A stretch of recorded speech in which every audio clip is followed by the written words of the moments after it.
Welcome back to another edition of Culture Central Sports. I'm your host, Jezenia Marrero, alongside Derrick Stilley and Jacob Zacharia. Today, we're diving into the NFL offseason where the wildest roster changes typically happen leading up to the draft. With a few more taking place during the summer and after training camp, teams make their final cuts. Let's jump right into it. Davante Adams left the Raiders to go to the Jets for Aaron Rodgers. Now Aaron Rodgers is gone. He's going to the LA Rams. The root of this all is Aaron Rodgers. Where does Aaron Rodgers belong in the 2025 football season? I think he's got to end up on the Steelers. I don't know if there's a world where he doesn't. Maybe he retires. Probably not, knowing Aaron Rodgers. But I still think he has a little bit of football left in him, especially going to the Steelers. Mike Tomlin, that's a good coach. DK Metcalf, George Pickens, two good weapons. Offensive line's a little shaky, but I think he can still get it done. I think the Steelers are his only option. Yeah, you mentioned that the thought of him retiring. I think that's an interesting point because he's the last one out of that golden age of QBs in the 2000s and 2010s. But talking about where he might land if he continues to play, definitely I think the Steelers are probably his best option. Titans if they decide not to go with Cam Ward. And then the Cleveland Browns is one that I'm just throwing around just because if they decide to go a different direction and move on from Deshaun Watson, I think he's their only option really if you're not going to draft a quarterback. I don't like the Titans only because I think that's a 3-win season. And we're going to be right back drafting first. So. I think you take Aaron Rodgers if you get to the point where you're set on taking a quarterback later in the draft and developing him under Rodgers. Jackson Dart. Potentially. Negative. I could see that. No.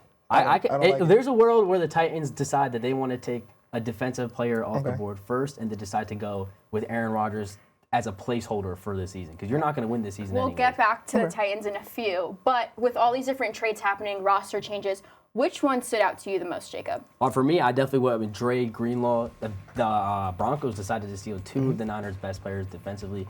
Dre Greenlaw is a guy who only played about 34 snaps last year or something like that. And when he's healthy, he's one of the best linebackers in the league. And he's definitely going to be a huge asset for them. Absolutely. I mean, you look at that defense, and they got the two stud edge rushers, Jonathan Cooper and Nick Bonito. And then you've got Zach Allen underneath, and probably the best cornerback duo in the league, best cornerback in the league, rating Depoy. And then you give them their star defensive coordinator, Vance Joseph. When you have that good of a team that had 63 sacks last year, and you're going to put one of the best linebackers in the game there and one of the best safeties in the game behind him, I don't see how you're going to thrive against his defense whatsoever. I like the addition. I just wonder if Dre Greenlaw is a little washed coming off an injury. That's the only reason I think the Niners let him go. I thought about that too, but the fact that he's only turning 27 makes me a little more optimistic about that. But coming off of an injury like that, it's kind of scary. Yeah, and Achilles, that's bad. But I went a different route. I went offense. I went the Rams and Davante Adams. I wasn't big on Cooper Kupp this last year. He proved me right. But I think Davante Adams is an upgrade. I think he's a better route runner at this age. I think he's better with his hands, and I think he's way more durable. Him, Matthew Stafford, Puka Nacua, Kyron Williams, that is a good offense. They just almost beat the Eagles in the playoffs. I think that might be the second best team in the NFC. Ooh. I could get behind that because of how young that defense is. They're all in year one, and they played that good. Give them another year to develop, and now Stafford, he looks like he's in prime form somehow. I don't understand that. I mean, we look at Aaron Rodgers, we're like, this guy's washed. That's my opinion. Maybe he's not washed yet, but Stafford's still killing it. I don't know. I like the Rams. I don't know if they're the second best team in the NFC, though. Okay. Now, if you guys are the Titans GM on draft day in Wisconsin, who are you picking number one overall? You can go first, because I'm just I already know Derrick's going to hate this. I'm going Abdul Carter, the best player in this draft. You can debate it, it's him or Hunter. It is not Cam Ward. He's not the best player in this draft. Even though he went into Miami and completely changed their season. Yes, because what was the highlight of the season for Miami? It was just that they had a great quarterback. They didn't make the playoffs. I think they finished, the 15 seed or something like that. That's a great season for the program where we're talking at the number one overall pick. And for a team like the Titans that they lack positions all over the board, they need help defensively, on the O-line, receivers, pass catch, everything. They need a quarterback. They need all that help. It doesn't make sense for me for them to go take a quarterback that you were not sure that he's a bona fide star in this league. He's still got a question mark on his head. If you go ahead and take your quarterback here, you're not giving him the opportunity to play with the supporting cast at all because, I mean, who's he throwing to? Calvin Ridley, and he's got Tony Pollard behind him. That's it.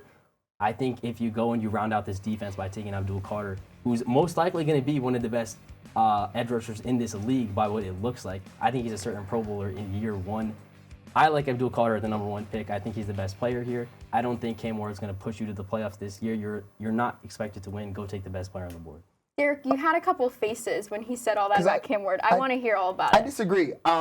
And this isn't to say Abdul Carter is not a great player. I think he is a great player. But this affinity with not drafting a franchise quarterback is stupid. That's how you lose games, and that's how you end up like the Cleveland Browns. If he doesn't take Cam Ward, he deserves to be fired.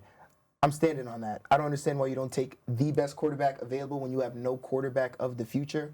Unless you believe in Will Levis. If you believe in Will Levis, do whatever you want. Abdul Carter is a great edge rusher.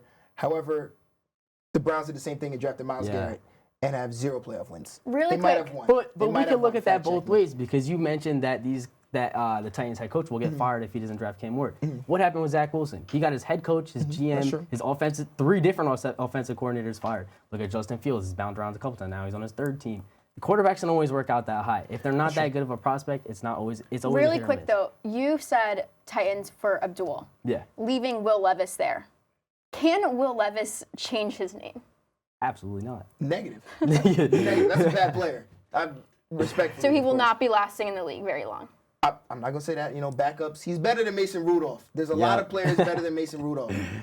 So he might, he could be a backup for the Steelers, but he's not. That is a 2-win season. If you draft Abdul Carter, you're winning 4 games. Agreed. You're But winning I 4 also think games. you get Cam Ward, you're maybe max 4 wins. But I wanted to ask you if you think Cam Ward's the number 1 pick, what is his best trait? Like, what do you think makes him worthy of a number 1 overall pick? Ooh, I would say his arm talent. Like, obviously his arm talent, but I think his throwing power is what separates him from Shadur Sanders, because I think Shadur Sanders is going to be a great quarterback in the league as well. Absolutely. Maybe that's just me, but I think Cam Ward's throwing power is what separates him. He's able to push the ball downfield, more things of that nature. But I do see your point with not having a lot of wide receivers. Yeah. Maybe only throwing to Calvin Ridley could hinder that offense. I just don't know. I feel like if you draft a Cam Ward, players will want to come and play with him, and it's easier to get maybe a solid wide receiver than to jump to a great wide receiver maybe next year in the draft than it is to jump to a great quarterback. You know what I mean? No, I see what you're saying. I wouldn't be mad with the pick either way they go there. That's fair. There's been recent talk about Travis Hunter saying he's not doing football unless he's able to play both sides. Derrick, what are your thoughts on this statement? I agree. Get the bag. Be the highest paid player of all time. Because if he plays both sides, that contract is looking insane. Insane. $100 million, bare minimum. So I think he should push for it. Now, is he capping?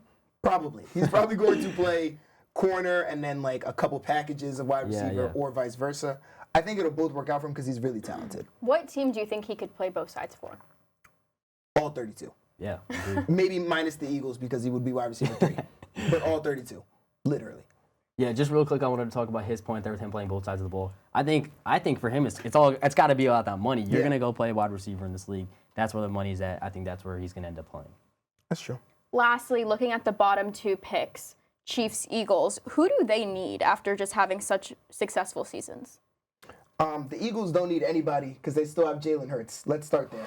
Super Bowl MVP Jalen Hurts, Super Bowl winning Eagles. I had to start there. Shout out Jarrell in the back. Malachi Starks, I think, is who I think they should draft. If they don't draft Malachi Starks, they should trade their pick, go down into the 2nd round, and draft offensive line or defensive line. Agreed. I think I was going with Malachi Starks there too, but another guy that could potentially go for is another Georgia player, Mikael Williams. He's another edge rusher. I mean, they just lost Joe Milton and Sweat, so I mean they're missing that presence down there. Maybe they go that way. What about the Chiefs? For the Chiefs, they got to go O-line. I was looking at Josh Connerly Jr. from Oregon. He did a great job covering the blind side for Dylan Gabriel. So yeah, I think it makes sense for the Chiefs there. Is there a world where they go running back? I think so. I mean, you're running on Pacheco right now. That's it. He still didn't get his legs under him by the end of the season, which is definitely concerning. So yeah, I could definitely see them going running back. Maybe even tight end. I mean, I was Travis thinking about that too, Kelce's honestly. definitely a little getting the end. washed up. Yep. He's at that point, but that's all we I'm not have gonna say time that yet. for. I'm not going to say that yet because 800 Okay. yards isn't completely washed up to me as a tight end. Agreed. Okay. I Especially mean, he when comes it's through during the option one. playoffs. Exactly.